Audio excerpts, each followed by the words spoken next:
fresh out the box. Fresh California plums. Welcome to another episode of Fresh Film Fridays, the podcast where two dudes pick the newest films streaming or in theaters and discuss them. Today we're talking about A Christmas Story Christmas, and is currently streaming on HBO Max and was directed by Clay Cadis. I'm your co-host, Alec. Oh, I'm Eric. Just kidding, it's Justin. Yeah, you know, it's a cute movie. It was fun. You've seen the original one, right? Yeah, for sure. Yeah, that one's like, that's one of the original, not the original, but that's like a Christmas classic. I mean, TBS plays it excessively every year for 24 straight hours on Christmas Eve and Christmas Day. Everybody knows you'll shoot your eye out, blah, blah, blah. So this one, sequel. We got a sequel. Yep. What'd you think? Well, the first thing I thought was, why? Why was this made? Why did it take like 40 years? You know, I just had questions. Yeah, I looked at the main character, Ralphie, his IMDb. I don't know what he's been doing. Since like 1990. He was in some kid movies. I'm assuming he's living a normal life. Yeah, it doesn't really say much about him. The actor is Peter Billingsley, who produced this, and I believe he wrote it, right? Yeah, he did. Story by, so he came up with a story for this. So, yeah, I don't really think he is doing too much either, which is kind of interesting. But hey, he's keeping it together. He looks pretty good for 51. I don't know. Yeah, I'm assuming he's living comfortably off royals from the first one. I don't know, but I'm assuming just based on Macaulay Culkin saying that he makes so much money off royalties and residuals from Home Alone 1 and 2 around the holidays. I would imagine TBS playing this 24 hours a day, all of the commercials, you know, that's probably a pretty nice chunk of change. Yeah, I don't know if he's like mega millionaire, but he definitely doesn't have to work a 9 to 5. No, but wait, he was in Spider-Man Far From Home. Who was he? I didn't see it, but it says Spider-Man Far From Home, he was William Ginter Riva? That was the character name? 2019? Yeah, I mean, I don't recognize him from that. Oh, okay.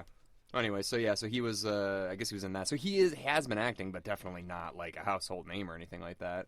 But yeah, I don't know. You know what I was thinking though? I was like, dude, like this guy could have really let himself go. He kept it together for the 40 years or whatever between these movies. Yeah, and you know, we were just talking about on Terrifier 2 profits, right? And I'm looking at the original, A Christmas Story.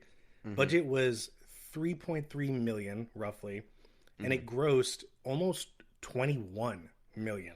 And this is in 1983, and they could have made a second one the next year. They could have made 5 of these, and they just didn't.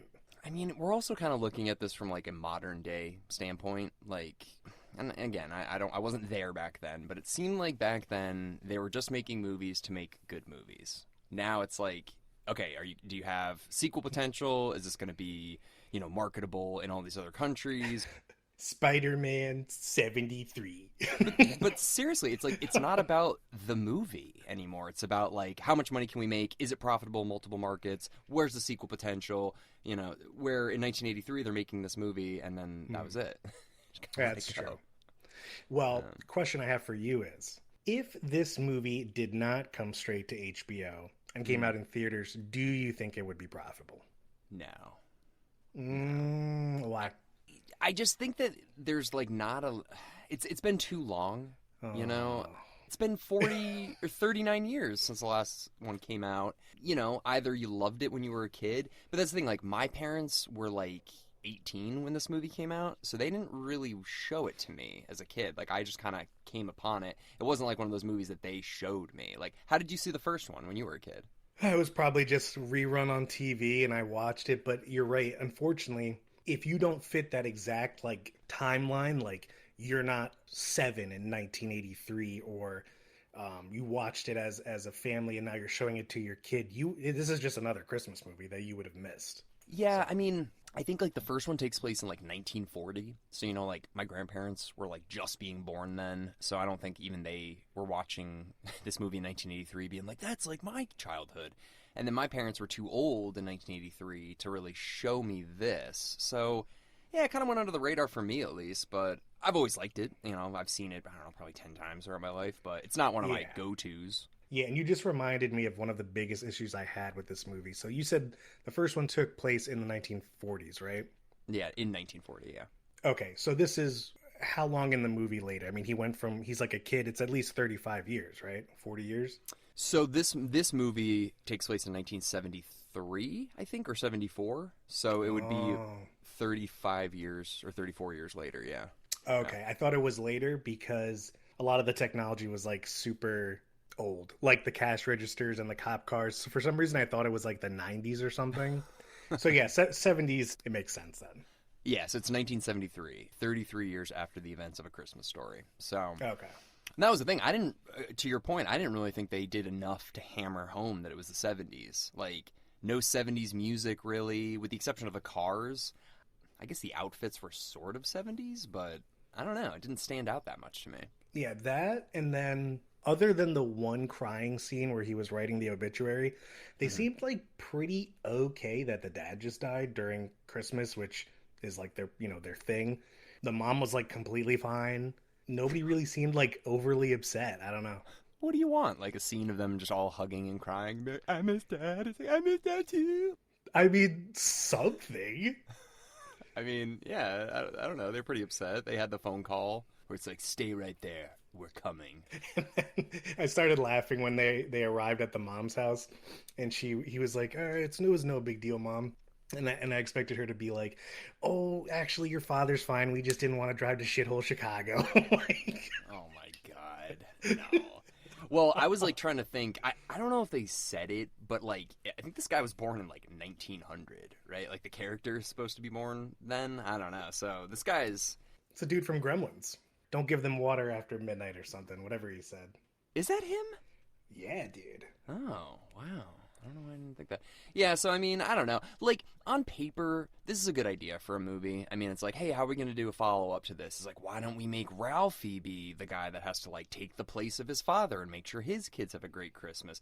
But, like, have you seen Christmas Vacation? With Chevy Chase? Yeah. Yeah.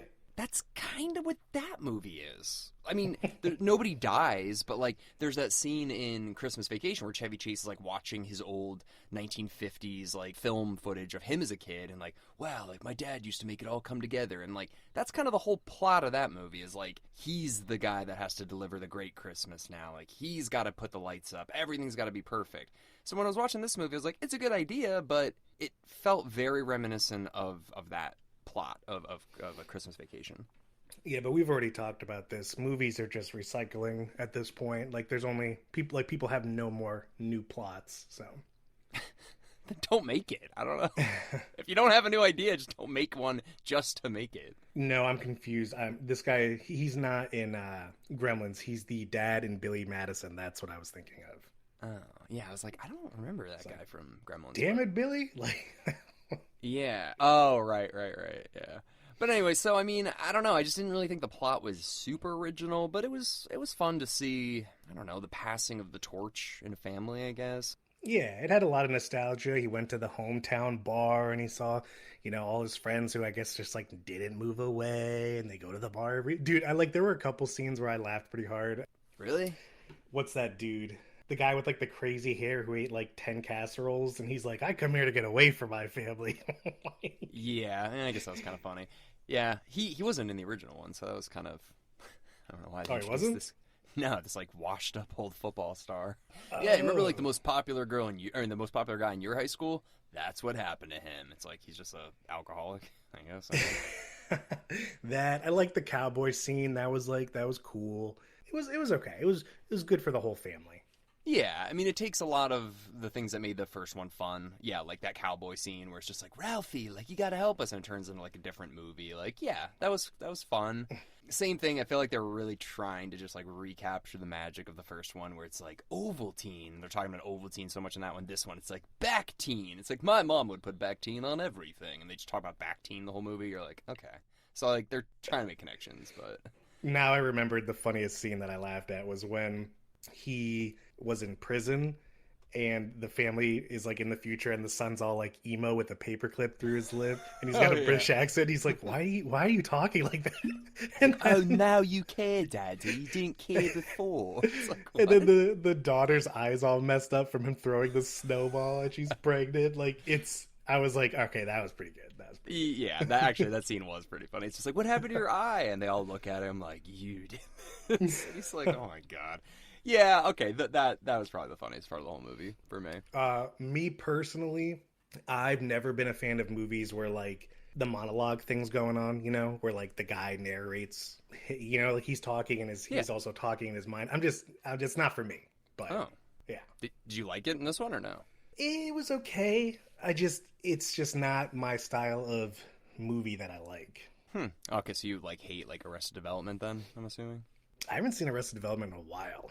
But I do like Jason Bateman, so I can make some exceptions. This guy, I don't really know this guy too well. So yeah, and it's interesting that he was narrating his own story, I guess. And the last one, it had that guy, oh my god, Gene Shepherd. Gene Shepherd. That guy, his voice was so great. And I think Ralphie nailed it. I think the actor that played him did a great job with that voice. He really, I don't know. I liked it. I liked the voiceover narration in this one.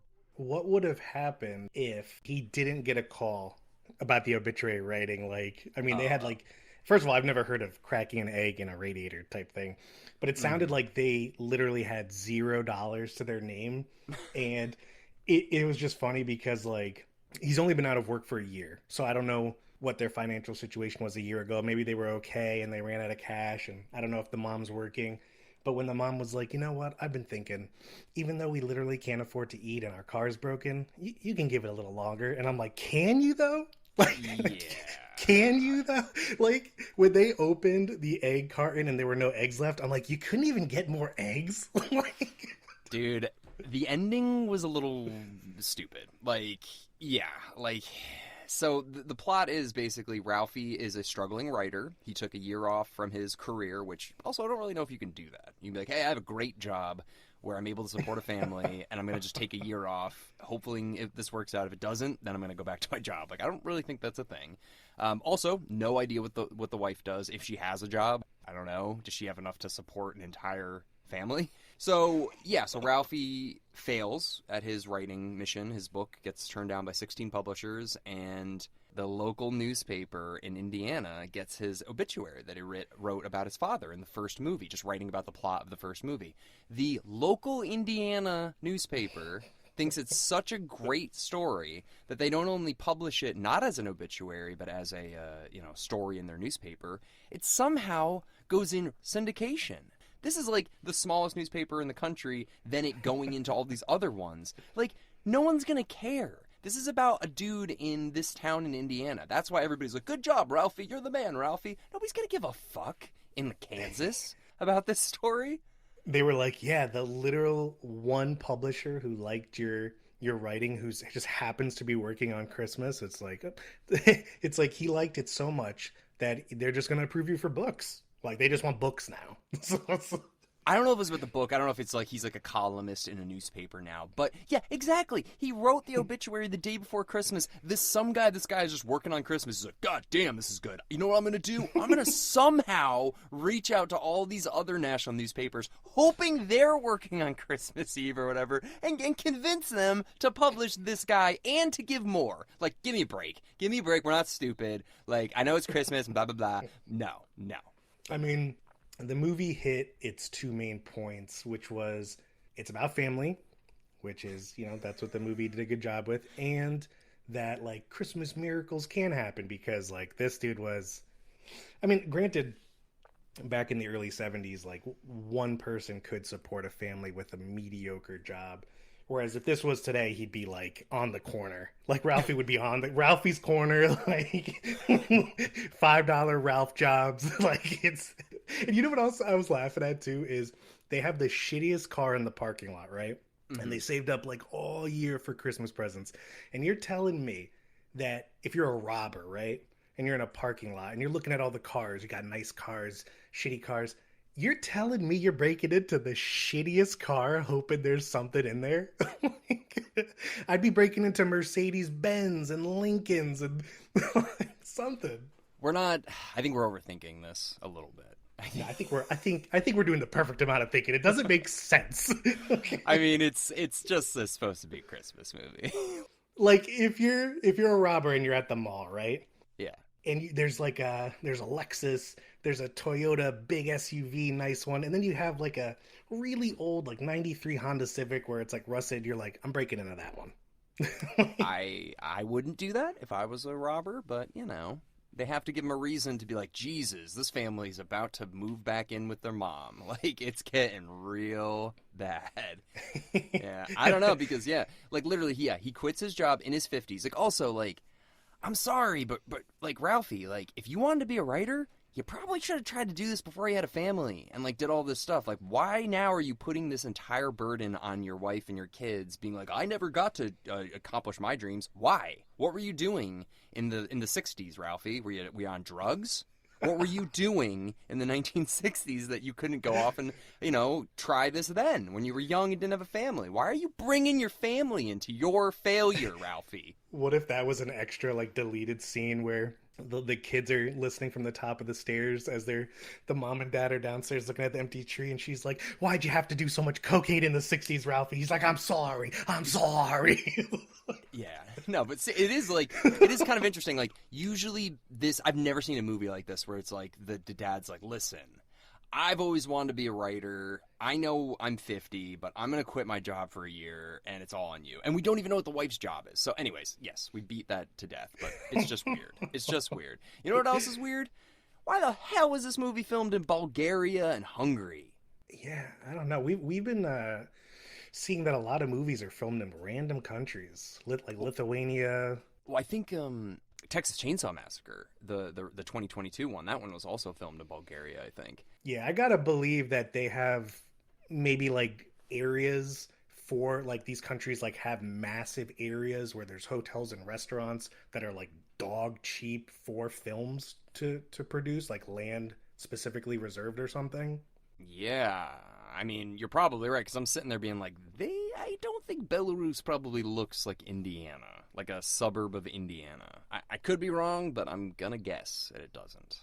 I mean, these countries probably make a lot of money. If they were smart, they'd have like a waiting list. Like if you're making a movie, they're like, okay, 2024 to 2025, we have like 100-room hotel where everyone filming it and acting can stay there, and you have all this land for all the sets, because it doesn't make sense. Yeah, it's a real bummer that it's too expensive to film in America. Like that sucks, And that's a fairly recent thing. Like I feel like that started in like the 90s, where like, I don't know, they started going to other countries. Canada's a big one, but that kind of makes sense because it's just like, it looks like America. But I don't know. I'm learning a lot about Belarus and Hungary and stuff. What did you think about the grandpa buying and wrapping all the presents coincidentally? I find it hard to believe that the mom wouldn't go to the basement from the time her husband died, or no one would have gone down to the basement. Well, not even that. You're telling me the grandpa went out all by himself, bought 20 gifts, wrapped the gifts, placed them in the basement, and she didn't see any of it. She didn't see a ribbon on the kitchen table, and she was like, what is that? Like, nothing. Right. And they're both retired, so you think they'd be like, we're on a fixed budget right now. Like, are you sure we can afford every gift that everybody wants for Christmas? It's like, sure. It's like, we're literally living off of casserole because we can't afford food, yet we have all these gifts. Yeah, it's a lot. It's a lot. Speaking of the casserole, that literally made me gag when the mom was the like mayo ketchup. No, like taking the food off of their plates and putting it back into the casserole. Like, Ugh. I was like, I can't even fathom somebody doing that. Like taking the leftover foods off someone's plate and putting it back in. Like, that's so gross, dude. Yeah. But I don't know. The mom's still alive. That's the other thing that's kind of strange, is the actress who played the mom in the original one, she's still alive. Because this woman, the woman that played the mom, the actress was born in 1955, okay? And the Ralphie was born in 1971. So, like, this lady's not that much older. She's like 15 years older than him. Yeah, they should have had the original mom. I know. I'm like, where the hell was the original mom? Because she was pretty old. You know who this lady was? She was the mom from Just Friends. You ever seen that movie? Yeah. Yeah, she looked extremely familiar. She's the mom from that. Yeah, so they just made her old and whatever. But yeah, I was kind of like, why didn't they get the original lady? Like, she's still kicking. I mean, maybe she's like super old, but Yeah, still. she might be super old, yeah. Yeah, she's born 1939. I don't know. Oh, that's old as fuck, yeah. That's how old Al Pacino is. He's still acting. Yeah. I don't know. Only last realistic thing I'm going to harp on was when the dad died and the family was still struggling for money. I'm like, where is the life insurance policy? That was it, though. That's it. Do they have that in the 70s? Probably, right? Probably, yeah. Huh. Maybe they did. Maybe they just didn't talk about it. Maybe the mom's like sitting on it. She's like, I don't know. Ralphie, I don't know what happened. Your dad didn't have one. It's like, oh. I spent it all on casserole. Yeah. It's like, what the fuck, Mom? No, so yeah, so that's another thing. I think we're really pulling apart a Christmas movie a little too much. But you know what else I was thinking? Tell that? me if you were thinking of this. So I'm looking at Ralphie, I'm looking at his wife, Oh yeah. Aaron Hayes, and I'm like, guys, Smoke show. there's no way That they be together? that she would breed with him. Oh my god. Well, Come on. well, here's the thing. I will say this. I looked her up because I was like, wow, she's really attractive. And I was like, I was going to guess she was substantially younger than him. She's not. She's only 5 years younger than him. So. Yeah, but I'm not talking about age. I'm talking about just, Genetics. I mean, yes. You look at her and you're like, wow, that is an attractive middle-aged woman. Then you look at Ralphie and you're just like Smeagol. Oh my god, that's a little mean. He's not the ugliest guy in the world. Dude, he kept it together. He could have looked a lot worse for 52, or 51. He could look a lot worse. My precious. Oh my god, that's kind of mean. The camera did do a terrible job. There were certain scenes where they messed up the angle, and there had to have been a massive height difference because he looked very short in comparison, and I don't think they realized they did that. No, oh shit, I can't remember. I feel like I looked him up, dude. I think he's 6'1". I think he's Is he? 6. I think he is. I'm gonna look it up right now. I want to see because A couple scenes, like he looked like he was like 5'3", like really small. he's 5'10". Okay, so he's 5'10". Wow. Okay. Now let's see how tall she is. It was Aaron Hayes, right? Was that? Yeah. Aaron Hot. All right, hold on. Aaron Carter? Her name is Aaron Carter? No, it's not. Shut Yes, up. it is. It's her birthday. Her married name is Hayes, but her birth name there's Carter. Her name's Aaron Carter. I'm sorry, too soon. All right, how tall is she? She's 5'9" and he's 5'10". So, Dude, I don't know. I don't know. You didn't notice that at all? Like a couple no. scenes, I literally thought he was like 5'2". I did not notice that. All right, so at a 10, what do you think? I think like a 6.5 for a Christmas movie. You're a piece of shit. What, is that good or bad? I don't even know. No, it's fine. What'd you say? 6'2"? No, 6.5. I think, 6'5"? for a sequel to a Christmas movie that, I don't know, I was never that crazy of a fan to begin with, but I like it. I mean, yeah. What would you give the first one? We did the first one. I don't remember what I gave it then. I think the first one was probably like a 7.8. Like that's better. Like it didn't feel like it was trying as hard, the first one. This one felt like they were just trying to recapture the magic. The first one just felt like it was just like, yeah, like I'm on board for this. Okay. What about you? Yeah, I'd say 6'5" is fair. It's not bad. I think it really only works because of streaming is so popular now. I think if this came into theaters, it'd probably bomb. It would, yeah. Not because it's a bad movie, just because the average person today, unless you know of the original, has never heard of this actor, most likely. And, there's nobody huge in it. Well, because I saw Vince Vaughn's name was on it, so I was like, oh, Vince Vaughn's going to be in this? And it's like, nah, he just produced it. There's not one person from this movie that is a household name. Yeah, I mean, you have to be a fan of this movie, and you have to be of a certain age group. Like, I feel like if you were born in, 1975, you probably love this movie. And if you have kids, you probably shown them this movie. My parents were born, 10 years before that, so it's like, I don't know. They did make A Christmas Story 2 in 2012, so that exists, apparently, and apparently it's very bad. So, Is it with Ralphie? No. No.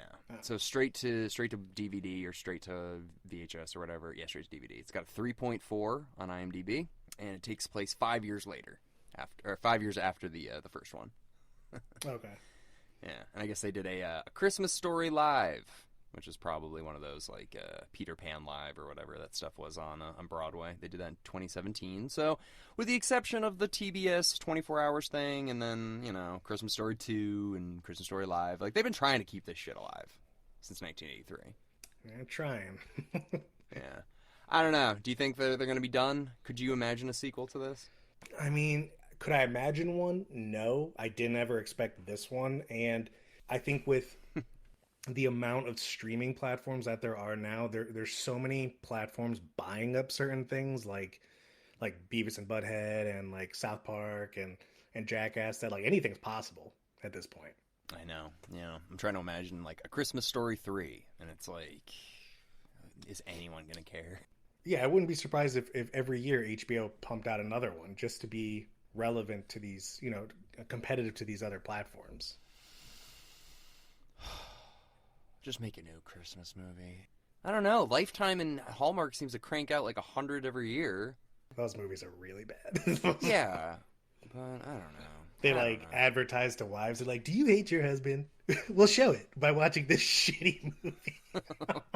Yeah, I've never seen one, but I've heard there's one that takes place in Avon, Connecticut, actually. So I'll try and find out the title. I'll let you know. Well, you got any last minute thoughts on A Christmas Story Christmas, Justin? Nope. Make sure you check out The Mist, which came out on Monday. And then next Friday we have Bodies, Bodies, Bodies. So we're going from Terrifier 2 to Christmas to, I don't know, like Pete Davidson, like having sex and stuff. I don't know. What's that movie about? It's a horror film, and they kind of like slash comedy because they make fun of Gen Z. So, all right, cool. Well, yeah. Thanks everybody for listening in. Check out The Mist, and we'll see you all next week with Bodies, Bodies, Bodies.